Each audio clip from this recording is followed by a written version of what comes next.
हरे कृष्णा, राधे राधे।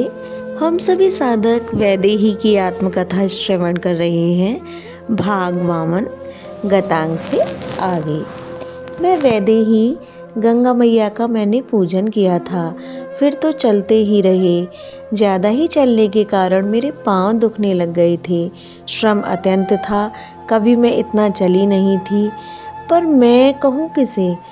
अपने नाथ श्री राम से कहूँ, नहीं नहीं, उन्हें मैं भार प्रतीत न हूँ।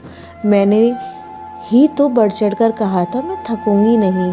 पर मुझे मुड़कर जब श्री राम देखते तब मैं डर जाती, कहीं मेरी थकान इन्हें दिखाई न दे जाए।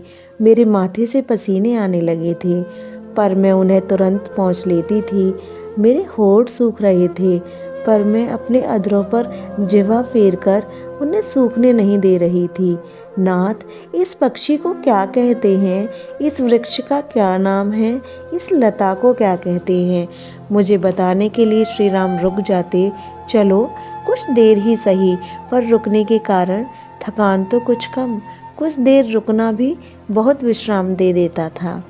प्रिय, ये पाकर का वृक्ष जो दक्षिणावर्त है, इसमें लिपटी ये लता देवी मैथिली, ऐसे वृक्षों का स्थान बड़ा मंगलमय समझा जाता है।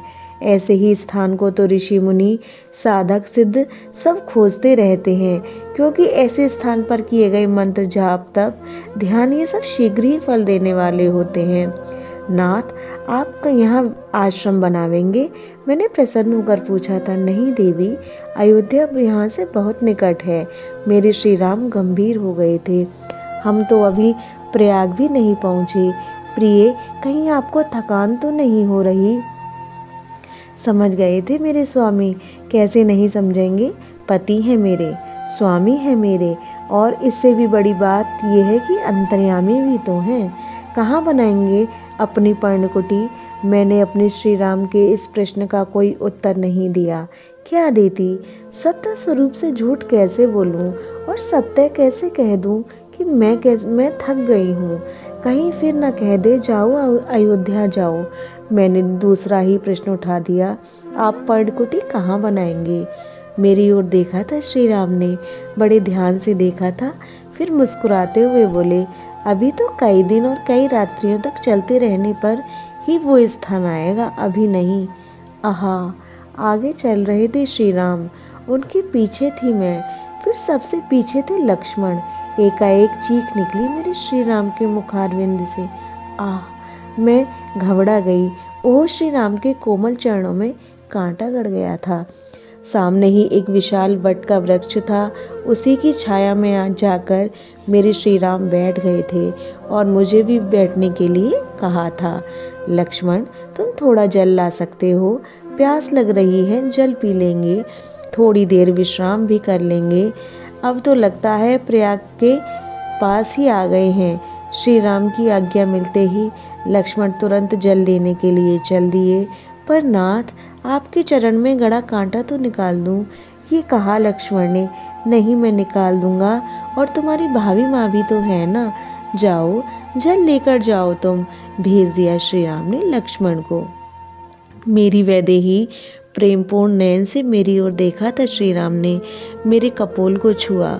बहुत कष्ट हो रहा है। आप साथ हैं तो क्या कष्ट प्राण? तुम्हारे अधर सूख रहे हैं, प्यास लगी है तुम्हें।